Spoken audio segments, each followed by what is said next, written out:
Welcome to the Heroic Investing Show. As first responders, we risk our lives every day. Our financial security is under attack. Our pensions are in a state of emergency. A single on-duty incident can alter or erase our earning potential instantly and forever. We are the heroes of society.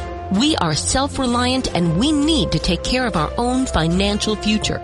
The Heroic Investing Show is our toolkit of business and investing tactics on our mission to financial freedom. Hey, it's my pleasure to welcome one of our clients back to the show for a third time, and that is Adam Jackson. He was on about 3 years ago. He's in the aerospace industry. He's a USMC combat veteran. Thank you for your service, Adam, by the way. He spent 2 tours in Fallujah, so he's probably got some amazing stories there. He's celebrating his 5th year as a real estate investor, and he's about to close on his 14th property, and he voted with his feet and moved his wife and 4 kids out of the Socialist Republic of Connecticut, right? That's right. Yeah, not California, to Orlando, Florida. So he's my neighbor, not too far away. Adam, welcome back. Thank you for coming back on the show and sharing your client case study story. These are the best shows. And by the way, anybody out there listening who wants to come on, share their story, we'd love to have you, because listeners just love hearing about real people doing real great things. So congratulations. Now, you're basically dollar cost averaging. You're not timing the market, which I think is fantastic. And you talk about how you're getting infinite returns on almost half of your portfolio now. What does that mean? Yeah, so basically what that means is I purchased a lot of the properties over 4 years ago now. And since that time, they have not only had the loan paid down based on what I was collecting in rent and how that gets paid down by the tenant, but also the properties have experienced a decent amount of appreciation, actually more than I thought they were going to experience.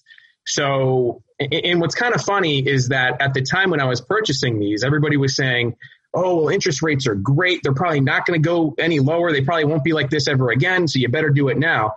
Well, and there was good reason to think that, by the way. There was. I don't fault anyone, and I fully believed it myself. Right, yeah, me too.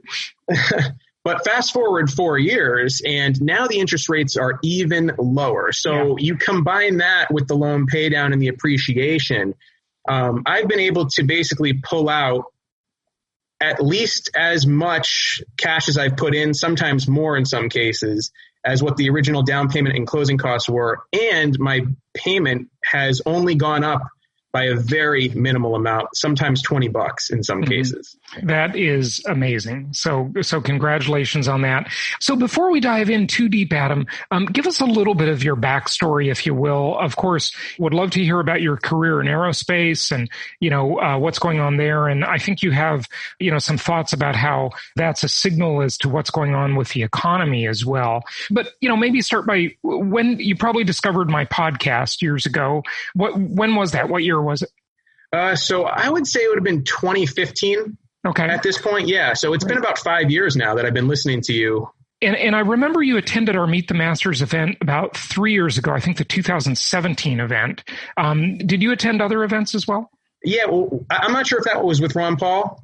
So that was 2018 was Ron Paul. Okay. Yeah. So I went to that. I've been to Profits in Paradise, actually the most recent one in Orlando. Oh, okay. I've been to a Memphis property tour, and then the most recent virtual Meet the Masters. Excellent. Good stuff. So 2015, and why did you get the bug? What interested in you in real estate or, income property? Yeah, well, I was always somebody who religiously contributed to a 401k, a Roth IRA, saving for retirement, living below my means, and that sort of thing. And in the back of my mind, there was always this feeling of, well, how am I really going to save enough? I mean, realistically, it just didn't make sense to me. Yeah, nobody ever got rich saving money. Exactly. Yeah. And so I started to embark on this personal development phase and really kind of into this program. And I listened to all of the classic personal development mentors and things like that. But I ended up listening to a book called 7 Years to 7 Figures. And I can't remember who wrote it. But basically it started talking about real estate. And then I thought it was really interesting, got really into that, started to read. And then I searched for podcasts, and you were really the first one that came up. And once I started listening to it, I just never stopped. Yeah. By the way, that book you mentioned, that's Michael Masterson. He's been on the show. That's a pen name. So that's not his real name, Michael Masterson. It's Mark Ford. Okay. And that's a great book. I also read that book. I'll tell you, his book that I like even better is called, and I think you practice this in the military, by the way, the concept, and it sounds weird, of ready, fire, aim. That is a great book of Michael Masterson's also. Actually, I have read that one. That's a great one. Yeah, absolutely. Yeah, I like it. But I mean, obviously you went through boot camp and all of that stuff. You know, when shooting, I hear that some of the training, you know, the Marine training is this concept of ready, fire, aim. Because I understand that if you actually think about it, if you overthink the shot, you're less accurate than if you just fire. It sounds counterintuitive, and I don't know if you remember that from any of your training a long time ago, but I just thought I'd mention that because another military vet told me about that. No, I mean, that's absolutely true. Now, when you're sharpshooting or when you're on the target range, yes, like you will make small adjustments. You will take a shot. You'll see where it landed. You might adjust your windage or your elevation. But I mean, I can definitely relate this more to what my job was in the military, which was on the M1A1 tank. And those are all using crew-served, fully automatic weapons. So typically what we do there is you start firing, and with all the information that you have, you take your best first shot or burst. And then from there, you walk it to that target if it's off at all. Right, so right. I think the concept does hold. That's a great metaphor for real estate investing. And, you know, I think you know what I'm going to say, Adam, because a lot of people, you know, I mean, we have investors who are advanced investors, wealthy, that are, you know, buying up portfolios of properties, but we also have brand new people that are thinking about doing it. And, you know, some of them get in this trap where they want all the information before they do it. And you can never ever have all the information.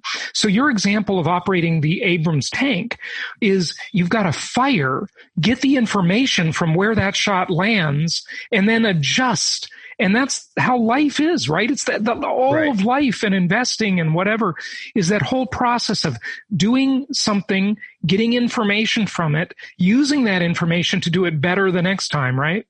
I would definitely agree. And also, once you finally engage, okay, you engage that target. A lot of times what happens is you end up finding information out. There might have been certain conditions with that scenario that you were unaware of at first. Right. Maybe you had heard about them. Maybe you had trained for them. For instance, the fact that I bought properties, going back to real estate, and 4 years ago, I mean, I didn't know if the interest rates were going to go lower. I could have never imagined that. I didn't know if the appreciation was going to happen the way it did. I mean, I invest for yield. So there's all these other factors that you can eventually take advantage of with the information that you learn after you get started. Yeah. Nobody can know all the information or how it's going to work out in advance. You've just got to jump in and do it and adjust along the way. That's the only way anything in life works. I mean, that's the way surgery works when a surgeon goes in and does surgery, right? It's the way everything works. You just cannot know everything in advance. You've got to give up that need for certainty and just go do things. And you know, I like to say, cultivate what I call rational recklessness. I like that. You got to be a little bit reckless, you know? Yeah. Good stuff. Anyway, go back to what you were saying. So, you were talking a little bit about timeline and things like that, and I interrupted you. So. Oh, yeah. I guess this would just kind of go back to what I was doing with the properties as far as the approach of just consistently buying and not actually timing the market, not actually, you know, waiting for any significant kind of downturn, ebb and flow.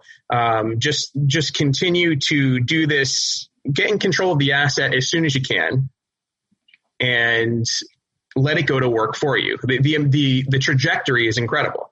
Absolutely. So get in control of the real estate as soon as you can, and then let it work for you, and then make those course corrections, right? And it doesn't take very long. I mean, again, only 4 years. I had more of a 7 to 10 year plan, which I thought would have been realistic, maybe for some sort of an exit plan or some sort of harvesting equity, but it happened even sooner than I thought. Good stuff. That's awesome. So which markets are you in? What metro areas? Yep. So I'm currently in Memphis, Jackson, Mississippi, also Jacksonville and Ocala. Mm-hmm. So you're Florida too. Yeah. Yes. So they're nice and local. I can drive to those within an hour. I know not everybody has that luxury, but that was definitely a selling point for me. Mm-hmm. And also Talladega, Alabama. Okay, good stuff. And you live in Orlando. That's correct. Fantastic. So how did it start? I mean, you listened to the podcast, and then where was your first property? So the first, actually, what I did was I bought 3 properties right off the bat in Memphis. Okay. And those have actually proven to be some of my best stories, some of my best winners. Yeah, I mean, ever since then, I've really enjoyed the Memphis market. I can tell you, though, what I did was I was going through the pro formas from a Memphis property tour.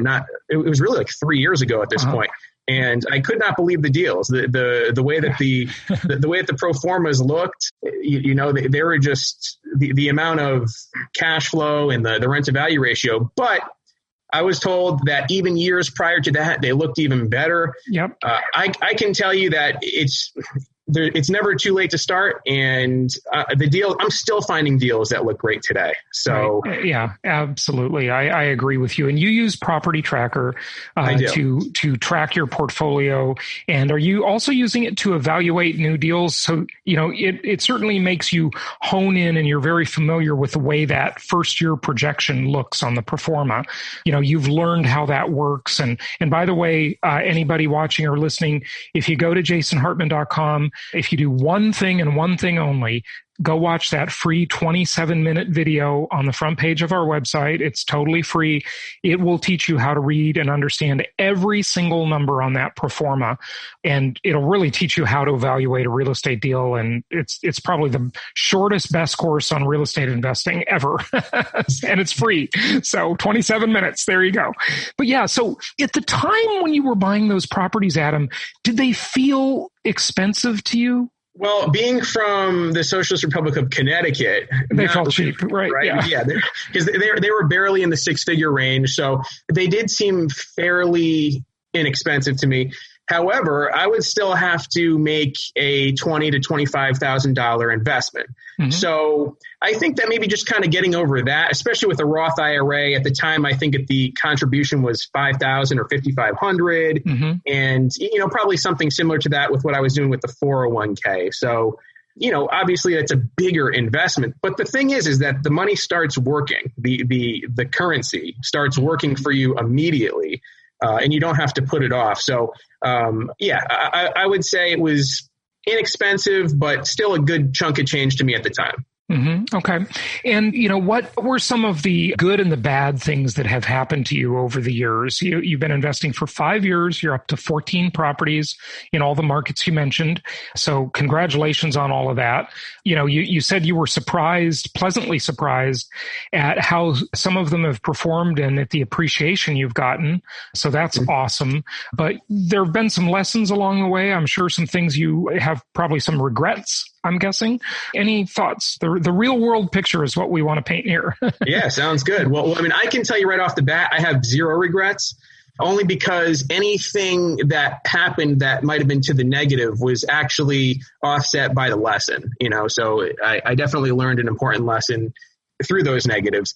I can tell you that at the time when I was going through and harvesting all this equity to dump back into the other 3 properties that I'm acquiring just in the last few months, I can tell you that those properties performed very, very well in general. And I think a lot of that might have had to do with where I bought and what I bought. But I can tell you that the cash flow has been pretty solid for the most part. Now, I have had some issues. I think it's very important to stay on top of your management. I think that if you have some sort of a charge that you need more detail on, or maybe you just want to question for certain reasons, I think it's very important to stay on top of the management. Absolutely. Demand those answers, demand the answers, demand the pictures or a receipt. Yes, absolutely. Something like that. Yeah. I can't hammer that home enough. Yeah. And don't be afraid to, if you have to, have a healthy amount of tension if you have to do that, and let them know that you're not afraid to take your service or your business elsewhere. Absolutely. Couldn't agree more. Now, to that end, and, we've, as you know, have been really pushing and teaching people how to do self-management, long-distance self-management, which, like I've said many times, if you asked me if that was possible 13, 14 years ago, I would have said no way, but it's totally possible. And, we have all these great tools to do it nowadays. And, we just launched the Empowered Investor Inner Circle and all of that stuff to, our goal is to help, thousands and thousands of investors really take control of their properties by doing self-management. And the amazing thing I find is that sometimes, because you get that third party, that intermediary, that middleman out of the way, it's actually easier. It actually takes less time. Now, it sounds like you're not doing any self-management yet, but you probably thought about it. I don't know. Are you self-managing anything? I've thought about it a lot. And actually, I was very, very close to firing a property manager at one point to do that. And then we ended up improving the situation. So I didn't actually do that. It has been on my radar, and that's partly why I bought in Florida, although I've had no issues there, of course. Yeah. So, but that's definitely something I'd be willing to entertain. I think it's a great thing to do. Yeah. Just the fact, Adam, that hopefully we've conveyed to you that you have the confidence to do that. It puts you in a different negotiating position when you're asking for justification for an expense from your property manager. Now you can do it hopefully with some more confidence, with some more guts to say, look, if I need to pull the plug and get another manager or just self-manage, I know there are options, right? And it's going to just make you a more powerful, confident investor, right? Absolutely. And I think it's kind of funny because I'm seeing parallels between my initial reluctance to actually purchase a property. Mm-hmm. And now fast forward 4 years or maybe even a little bit more. And now I'm sort of at that same crossroads with, okay, well, now do I take these matters into my own hands? Do I take the plunge into self-management? Mm-hmm. So that's one of the things I'm definitely thinking about. Yeah. But like going back into the portfolio, some of the good, some of the bad, again, most of those properties have performed very, very well. I'm at infinite returns on many of them. I can tell you though, actually, this is a good story. My worst performing property, I purchased it 3 years ago and it was at the lower end. So probably closer to maybe a C property. And I finally had my first month of cash flow in about 2 years. Mm-hmm. So think about that. That I finally got it stabilized, I think. But what's funny is that when I look in my property tracker and I look at the overall return, I'm still looking at a double digit. It's a 15% return. Right. So, it's funny because you have alluded to or talked about in detail in the past, if the deal only goes half as well as it's projected, you still get these double-digit returns. Yeah, right. And that's what I'm seeing here, between appreciation, tax benefits, but the lessons, I think that's priceless. So absolutely. That's my one bad egg, though. I think everyone may get one at some point. So your worst deal is 15% annual return on investment. That's right. I love it. Hard to believe.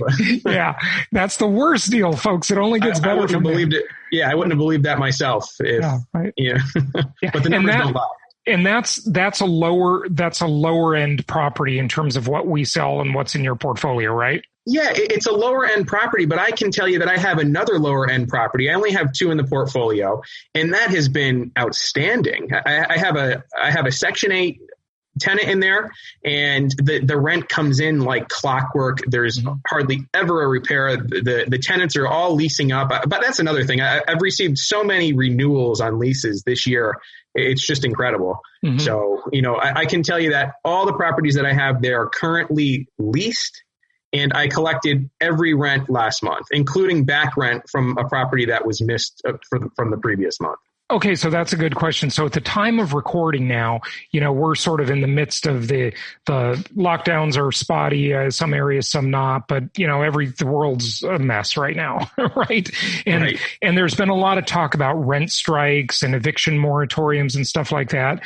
Has everybody been paying your rent all the way through this, or is that just last month that you were referring to? Or tell us about the experience on rent collection.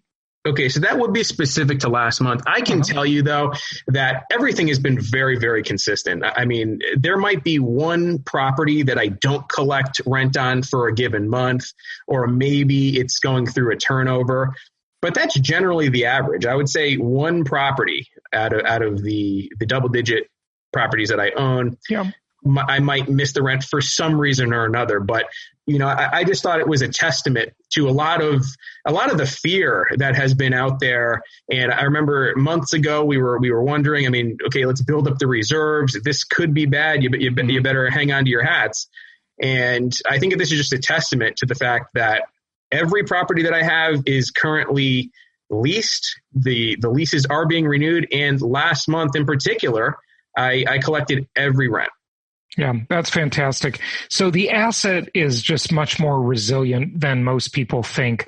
Adam, I want to go back to that comment you made, because I'm not sure everybody really understands it, on your worst performing property, and how some people in the income property investing game and the real estate game, they think they're losing when they're actually winning.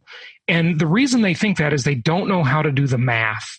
They just don't know how to calculate it. They don't understand that, like an iceberg, most of it is below the surface of the water. And there are all these things giving you return on investment because it's a multi-dimensional asset class. And they don't see it. You don't see it right away. Sometimes you don't see it until the end of the year when you keep the books on it, or when you do your taxes and you get a big tax deduction, or whatever, right? But speak to that a little bit more and maybe help our listeners understand that a little bit. Yeah, well, I'm actually glad that you brought that up, just because recently I had spoken with another investor who purchased a property. They tried doing it for only 1 year and had a major repair. This was just somebody outside of the network, and they did it on their own. And it basically wiped out whatever their projected cash flow for the year would have been. And I think it was at that point, I basically told them some version of what you just said, how there's just a lot happening underneath the surface. Right. And I took it upon myself to go in and really do a deep dive on my returns and the calculations there. Now, at the time of I guess it would have been 12 properties I had, I was looking at roughly $3,000 a month in cash flow, which I think is pretty good. I think those numbers are pretty solid. Mm-hmm. But what I did was I took into account the appreciation. I took into account the loan pay down, and then projected tax benefits. Mm-hmm. This does not include inflation paying down the value of the debt or anything like that. And that $3,000 turned into between $15,000 and $17,000 per month for the total return. So it's actually pretty amazing. When you look past the cash flow, what's really going on, especially if you leverage these properties at a 5-to-1 or 4-to-1, you're really looking at some incredible returns. Yeah, you are. And because you get, most people just look at the cash flow and they think, I remember there was a comment on one of my YouTube videos the other day. I didn't have time to respond to this skeptic, I'm not going to convince them. I just give up on some of these people. They just don't get it. You're either going to get it or you're not going to get it. Right. But this one guy watched the video, I guess. And, he commented, how is this possibly worth it? I'm going to buy a property and get $200 a month. So what? And it's like, oh my gosh, if you just took the time to understand, to that guy, I want to say, okay, look, I'm not going to try and explain anything to you or teach you how it works or how to calculate return or anything. Just ask yourself this simple question. How is it that and I know because everybody knows them, right? So many people who created a lot of wealth through income property, yet you probably don't know anybody who did that in the stock market or buying gold or, I don't know, maybe Bitcoin if they timed it right. But, I don't think that's a sustainable investment. how do they think it works? If they, because they certainly have looked around and they know lots of people have become very wealthy through income property, yet they still don't take the time to understand it. I think a lot of this has to do with the infrastructure around what we look at when it comes to Wall Street and the conventional wisdom as to what investing actually is. I mean, I know that we've all talked about this, but income properties are outside of that system. So there's no one that's going to be pushing that. But again, like you say, the wealthiest people are the ones who either have made their fortunes in real estate or who put their money in real estate. And there's good reason for that. Yep. You're absolutely right. You're absolutely right. Do you want to talk about, any thoughts being in your industry, being in aerospace and the economy and what's going on? You said that you've been doing very well through all this. Your properties are obviously doing very well. So congratulations on that. But just, we all want to know what's coming next. What's the real read on things that are going on in the world? And this is very uneven, this whole economic situation. And it's very sad. A lot of people are struggling, but a lot of people are just doing great at the same time. It's really mixed. Mostly in a recession, it's like 80% of the people will be suffering. But this time it's like 50-50 or maybe even better than that in terms of most people are doing pretty well, 60-40 or something. But what are your thoughts? Yeah, I mean, it's actually very interesting to me.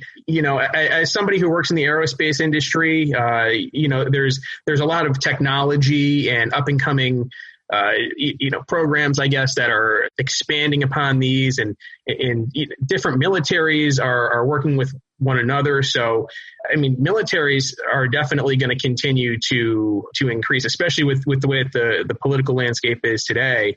But yeah, if you're a professional and you have the ability to work from home, you are definitely in much better shape, especially if you're within an industry that is getting some sort of government funding in particular, or, has some sort of market need where whether it's some sort of a digital transformation or technological, I guess innovation is needed. So I definitely think that's a factor. But Jason, I would also like to ask you, I mean, how do you feel about this as far as the fact that you have a stock market that does some sort of a flash crash, it seems like, comes right back up, maybe going back down. At the same time, we have these interest rates that are incredibly low, and we have a housing boom. I think that there's a lot of sectors in the economy that are just detached. Yeah, they are. You're absolutely right. The stock market is just fake. I mean, it's smoke and mirrors. It's just a totally fake thing. So they've obviously propped it up with all the money creation. I think we're up to about $5 trillion now. This is absolutely unrecognizable in history, what's going on. There's just no comparison.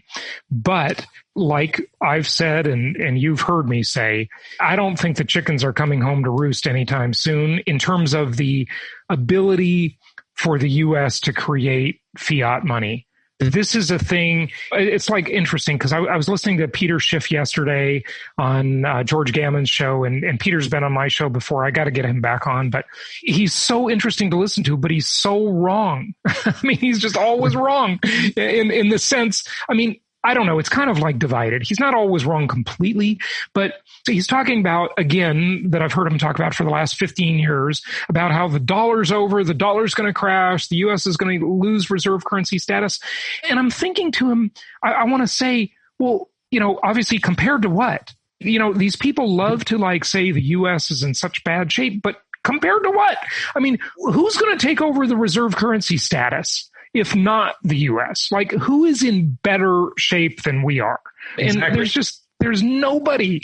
I mean, it's definitely not China. China is a disaster and a half, and it's going to only get worse. I mean, yes, they've had a miracle for a few decades, and if Trump is reelected and the continuation, we have this continuation of moving jobs back on shore. I mean, China is going to suffer from that. No question about it. And China is running a fake economy in a huge way. They're manipulating their currency like crazy. They've got 10 more years until they have a giant demographic cliff, as Harry Dent talks about. That's actually the title of one of his books. And China is not the thing. And now, after coronavirus, nobody trusts China. Their trust level on the world stage has just been massively diminished. I was there last year and it was really enlightening. I loved it. I would totally love to go back, and then with what they've done in Hong Kong, clamping down on the protesters and so forth, China is not going to be the thing. It's certainly not going to be, let's go down to number 3. Japan? Are you kidding me? I mean, giant demographic cliff. Also, country literally will not exist in 70 to 100 years. Mm-hmm. There won't be any people. You can't have a country without people. They're not having any children. They have no immigration to speak of. So, the country will just evaporate. It'll just go away. And so it's not going to be China. It's not going to be Japan with 230% debt to GDP ratio in Japan. Is it going to be the Eurozone? Europe is a disaster. What is it going to be? Germany? I mean, is it going to be the UK? No way. There's nobody to take the place of the US. It's absurd. These arguments. Have good reason to be bullish on the US and even more bullish on US real estate. I just think it has a great runway, and especially with all this money printing, I think that we're going to benefit as real estate investors. You're certainly right. And by the way, I just want to make the disclaimer. I am by no means suggesting that the U.S. is perfect or anything. It's a disaster. It's just comparatively, compared to what is the big question. And comparatively, it's in much better shape than any other major country. Okay. There's just no comparison. So that's that. But, what do you think about the demographics of the market in terms of home buyers out there pushing prices of the properties you own and I own up, because there's a lot of buyers, but also renters? Now we don't have to just talk about millennials anymore. We can talk about Generation Z. They're starting to come up into their own. And these are huge demographic cohorts. I mean, the population is giant. As I remember one time it was gross when I was maybe in junior high school. In one of our classes, maybe it was like biology class, they had a big snake, and they fed it a mouse. And I watched the whole thing. And what's interesting is you watch that long snake and then that big lump of the mouse going through the snake's body. It's just gross. I'm sure people have seen this. If not, look up a video and you can see it happening. But that's how the demographics are in the U.S. We've got these giant lumps of demographics, 80 million millennials. Okay. And they're moving into their spending years, and they're going to move into a giant wealth transfer era where that wealth is going to be transferred from their parents as they pass away. So, wow. So it makes me wonder, well, is there really any stop to this? I mean, are the prices in certain areas, of course, going to keep improving? Because based on everything you just said, there is a good likelihood that happens. Yeah. Now, I think it's also important to make a distinction between which of those markets are going to benefit most. And I think we know what most of those are. Yeah. But I mean, I can tell you an example. I have a brother who lives in Brooklyn, and he was just recently looking for a new lease. So he moved. And what's incredible is the downward pressure you're all seeing on rents in that area. All of our clients who live in New York City or the surrounding areas like Brooklyn, they say that there are just moving trucks everywhere. They're just people are just fleeing the city.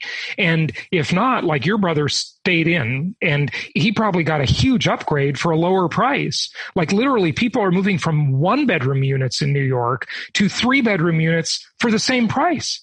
It's amazing what's happened, how these cities, and I don't want to just say New York, but San Francisco, LA, they are all in collapse mode right now. Yeah, go ahead with what you're saying though.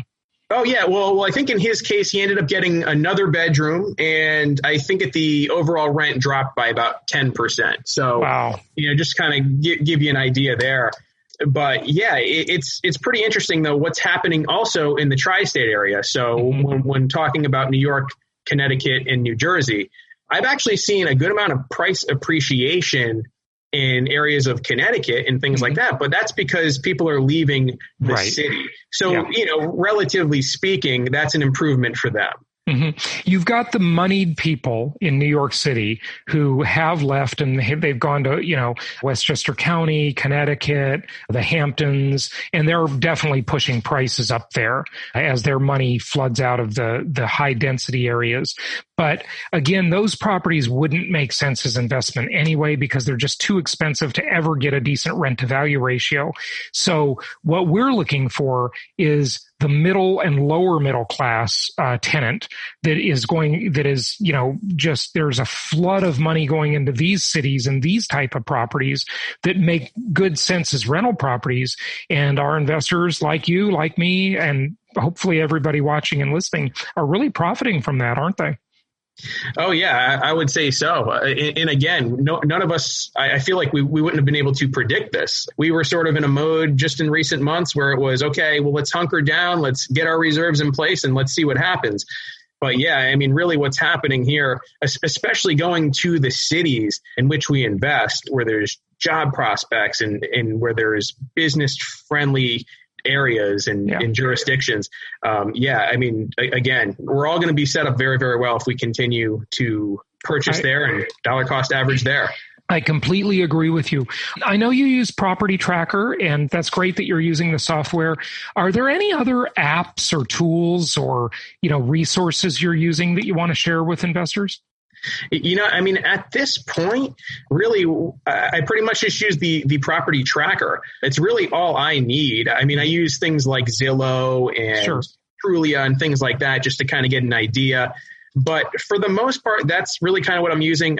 Shadow Stats is something that I've really been starting to look at a bit more, which I think is great. We had the founder, John Williams, on the show before. Okay, very cool. And so I pretty much, I think when something works, I like to double down on it. So, and for instance, and I don't even think I've talked about this yet, but one of the things that I do at this point, since I've reached my maximum loan slot amount for Fannie Freddie, is I take a certain grouping of properties, I refinance out into a non-QM mortgage product or loan which product. Means qualified mortgage. Go ahead. Correct. And then what I do is I free up those Fannie Freddie spots and I put down 15% on the next properties that I buy. And that's all I've been doing at this point. So, I like to use Property Tracker just because we look at these initial canned pro formas, but when you're putting it down a different amount, I really kind of want to see what the projection is going to be on that, especially 15%.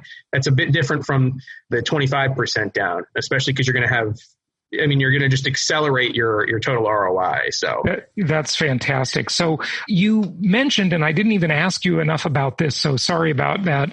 We got to talking about other things, but the infinite returns on almost half of your portfolio, you say you're getting infinite returns. What does that mean? I mean, I know what you mean, but I don't know if people listening know what you mean. So tell us more. Yeah, of course. So infinite return basically means that the money that I put down to initially acquire the property, I have gotten that back in returns, but I still hold on to the asset. So for example, I have one property, actually it was in Memphis, and this really was the first property I ever bought. But I put down $25,000 initially to purchase it. It was originally $100K when I bought it, and that included the closing costs as well. So I put 20% down. Well, fast forward 4 years, it's been an excellently performing property. I get cash flow every month. It's been the same tenant, by the way, every time. And I just did a cash out refinance, pulled out $24K, and my payment went up only by $20 a month because the interest rate went lower. So for $20 a month, I get $24,000 back out. I still hold on to the asset, and it still cash flows $300 a month every time. I love income property. It is the best thing ever. What you're talking about is phenomenal. I mean, you get all your money back and you still own the asset.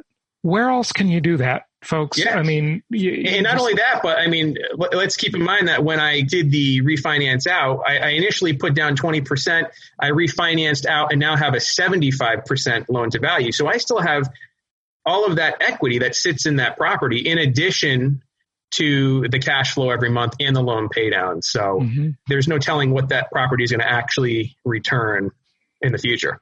Excellent. Good stuff. Well, Adam, first off, thank you for your service, and thank you so much for sharing your story too. Oh, thank you. And service, I mean military service, of course. And just anything else you want to share with listeners or viewers a question I didn't ask you or anything, or maybe your plans for the future, whatever. It's all yours. Yeah, well, I mean, plans for the future, I'm just going to continue to buy. I mean, once I find something that works and works well, there's no reason to try and reinvent the wheel. So I'm going to definitely continue to increase the portfolio, hopefully at an accelerating rate. And then if I could add anything else, it would just be get in control of the asset. That's the most important thing. You can always renegotiate the deal after you have it. Right. But the most important thing is to get that money to start working as quickly as you possibly can, because that's when all of these other opportunities and options begin to show themselves and become available to you.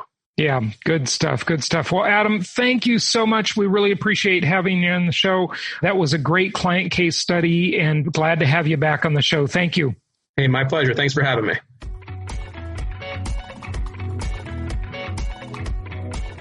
Thank you so much for listening. Please be sure to subscribe so that you don't miss any episodes. Be sure to check out the show's specific website and our general website, hartmanmedia.com, for appropriate disclaimers and terms of service. Remember that guest opinions are their own, and if you require specific legal or tax advice or advice in any other specialized area, please consult an appropriate professional. And we also very much appreciate you reviewing the show. Please go to iTunes or Stitcher Radio or whatever platform you're using and write a review for the show. We would very much appreciate that.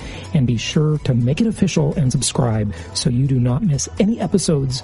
We look forward to seeing you on the next episode.